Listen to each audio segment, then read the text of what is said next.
Hello everyone, this is Mariam Zahra, and today's video is all about using the supplies that I mentioned in the previous video, and I'm going to use all of the supplies in this video and I'm going to show you how you can use them. So this is basically a graphite sketch, and first of all I'm doing the eye section because it's important to get the eyes first. And all I have to do is use the HB pencil to lighten the base color of the eye, and then I'm going to blend it out. You can follow the reference picture, whatever the reference picture you use. So now I'm using the darkest pencil, that is 8B, in the pupil area because I want it to be a darker as much as possible. And then I'm going to use the lining motion to create these realistic look, and I'm going to blend it using the blending stump. I've already made a video about how to make an eye and how to blend it and everything. You can see that video for this in order to do the eye section and most of the other parts as well. So for the skin, I am using an HB pencil and I am trying to create a layer first because the first base layer is important to be done. And for the first layer, I'm using HB pencil, and then I'm using a 4B pencil, 2B pencil to create this whole base layer. And you just have to follow the reference picture. You need to know where is it very dark, where it is light. You need to focus on everything there. So for now, I'm just quickly trying to fill up the area. And I'm going to use a tissue paper to blend everything out because you need it to look as smooth as possible. And next I'm going to use a 4B pencil to darken the areas where I believe there is more shadow. And you have to, of course, follow the reference picture to actually know where is the shadow coming from, where it is, where is the light hitting, where is the highlight section. So I'm just quickly going to and fro in this motion because the quickest way to get all these lines and the section completed. And don't worry, we're going to blend it out with the help of a tissue paper because it's going to smoothen everything out. But keep the lines as close as possible because if you create the lines too farther from each other, it's not going to blend out so well. So you have to keep that in mind. Now using a blending stump, I'm trying to get on to the details where I have to blend everything out.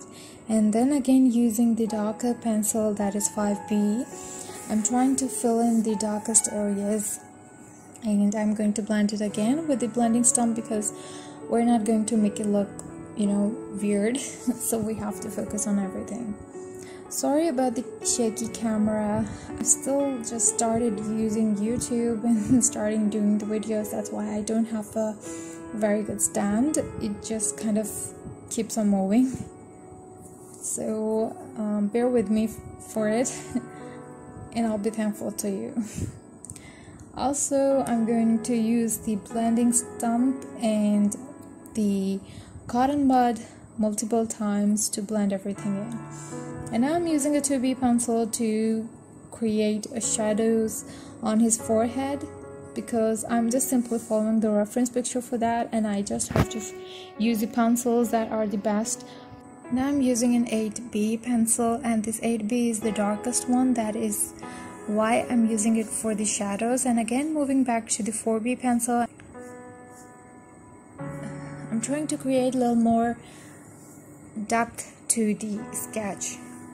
Also, excuse the insects, they just fly in whenever they see, whenever they please, because there's light everywhere and that is what they're attracted to. Again, you have to blend everything out. This is all about patience and keep layering the sketch, and you have to create so many layers in order to achieve the perfection and the realism that you want. And you have to blend it in order to make it smooth because, of course, that's what we're trying to do, right? So I'm trying to create the first base layer for the lips area, and then I'm blending it with the cotton bud.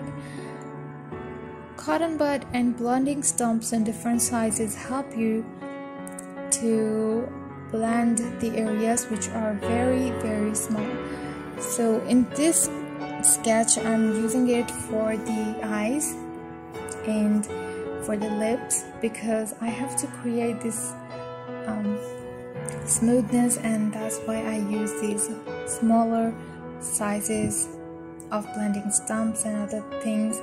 Now I'm trying to darken it using the 4B pencil and blending it up with the blending stump to achieve the best possible soft looking lips. I have also done the videos regarding the lips. You can see those if you want to learn about how you have to shade them and how you need to make them perfect. It's easy. Those are simple steps you can follow and achieve the realism that you want. Now I'm trying to use the mono eraser because this one is the best for the details, and I'm going to simply remove some of the area because it was so dark, the lips were looking so dark. I had to remove it and redo the X section, and now I'm not using much of the pencils because I don't want it to be extremely dark.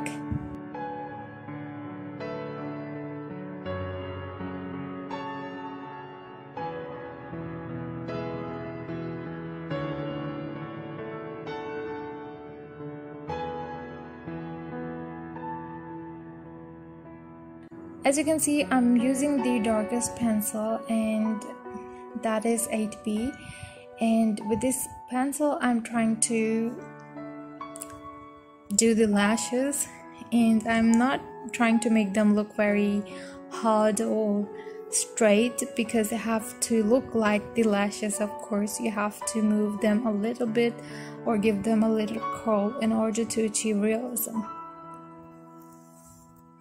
Also, you have to keep building the layers whenever you see and whenever you feel that it requires so. Now I'm trying to do the eyebrows, and for this eyebrows I'm using a hard lead pencil, that is 4B pencil, and I'm trying to get it as best as possible like the way the hairs are in the eyebrows. They're in different directions. Sometimes in the front section they're always up or kind of straight, like you need to bend them a little. You don't have to draw them extremely straight. That would not look natural at all. So in the next part, his eyebrows are a little bit cut off because they're manly, so they are kind of not perfect. Of course, you have to draw random hairs following the reference picture. That is the best way to achieve realism. You have to follow the reference picture in order to get the perfect look. You want to make it look as much as possible or similar to the actual. So you have to keep on layering, and you have to have some patience regarding that as well.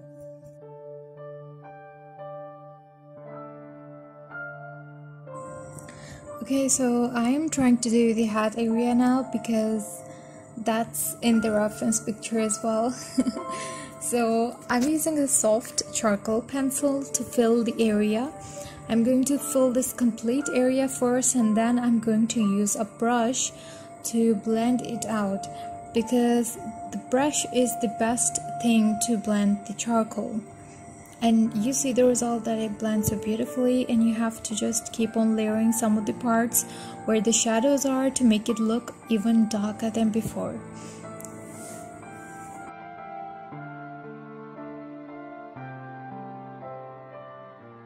Now I'm drawing some of the lines on the hat area, on the front section where the light will hit it for details, and I'm using only the graphite pencil. You can use any dark pencil for this reason. Now I'll be doing the ear section, and for that I'm using the 4B pencil, and 4B pencil is going to help me get into the darkest area and kind of give me an idea of what I am creating. So I'm using the 4B pencil and just filling in the areas following the reference picture, and I'm going to blend it out in a bit once it's done, and you'll see the effect. Now I'm using the smallest blending stump to blend it all out, all of the lines, to make it more realistic, and I'm trying to use the darkest pencil on the section where the dark shadows could be seen. I am now doing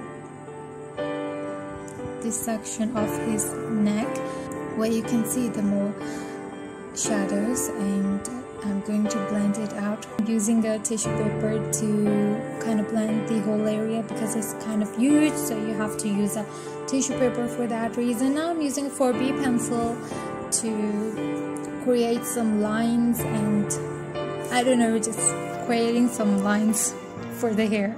I'm going to do a video solely for the purpose of teaching you how to do the hairs, because in this video I can't explain you much because you have to see and you have to observe how the strokes are very smooth and they're not very straight. They're going with the flow of whatever I've drawn in the first layout, and following the reference picture and quickly doing the lines to fill this whole area.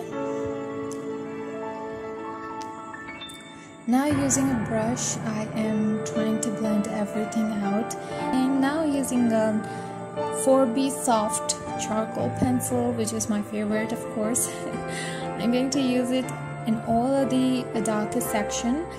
Following the reference picture, you have to see where the shadows are in the reference picture so you can follow it and apply it on to your sketch. I'm just simply following the reference picture and throwing the charcoal pencil here and there to create this realism look that I need, and you're going to see in the end that it will turn out to be perfect.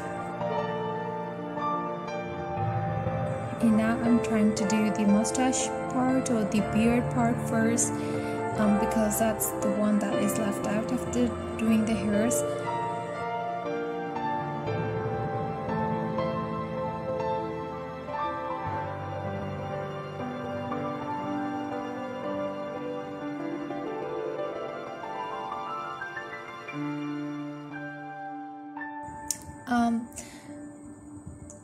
This thing okay, now you'll be laughing at me because the thing that I'm using to achieve the thin lines in his beard is, I don't know, it's something you can find at your home if your mom sews clothes, and my mom always uses this for I don't know, pick the thread out from the clothes, and I just found it there and I thought that why not use it, because I'm not having any other tool for this reason, and you can use any tool if you want. And I'm going to give you a suggestion that if you have an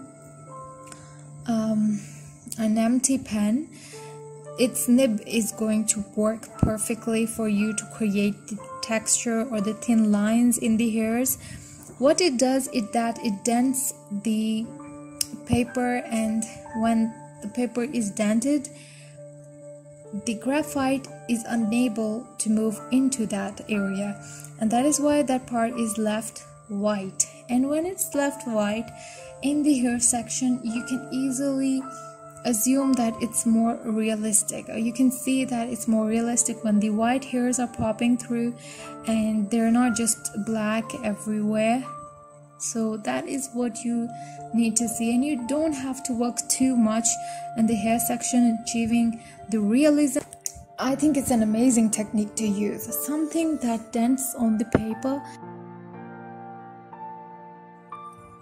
I'm not sure if you can see the lines coming through of this, because I did leave some white lines using that tool. Now I'm using a little bit of charcoal pencil to fill in the darkest areas, because we want to show that there's some part that is darker in his beard and facial hair. So I'm using the charcoal and blending it out with the brush. Now moving on to his shirt piece, because his shirt has a kind of pattern that includes the boxes. So there were different type of colors in his boxes, like one was the most darkest, the other one was a little bit lighter than it, and the third one was completely white and something like that. So I had to focus on the darkest part, and for that reason I've used the charcoal. And then using a brush, I'm going to blend it out, because in the end the brush is the only thing that works so beautifully to blend out the charcoal pencils, and I kind of love it. Then whatever is left out on the brush, I'm using it to create a little bit of definition to the rest of the boxes. Now I'm using an HB pencil to create a little bit darker shades, but less than the charcoal, and I'm trying to create more definition and depth into the part where his shirt is. Clearly you have to follow the reference picture for this.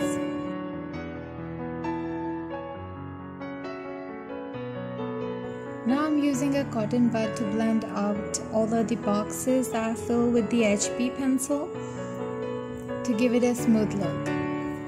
And next I'm going to use the biggest blending stump, that is the, I think, size 6, and I'm using it to blend out all the graphite and all that charcoal, because the charcoal wasn't blended too good, and that is why I'm using this one, because in the end it works beautifully after the brush.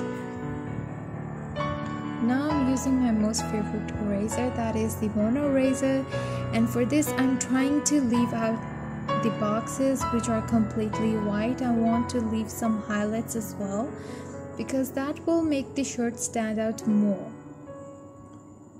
And I'm trying to leave some of the highlights to the part where it's so dark you can't differentiate between his neck and the shadows in the background.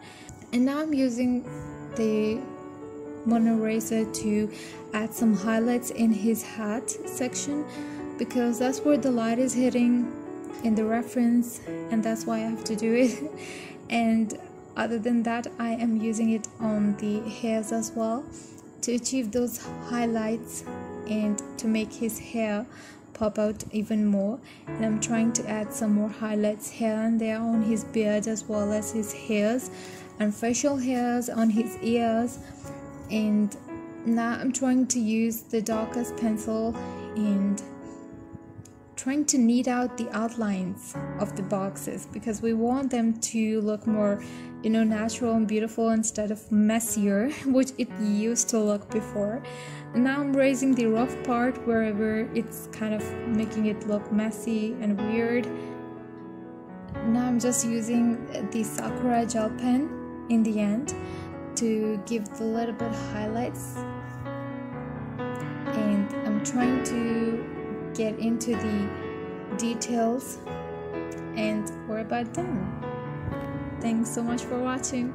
If you enjoyed this video, please do subscribe and hit the notifications bell icon so you don't miss the next videos, because I'm making them solely for you to learn and to watch. I'm sure you're going to enjoy it.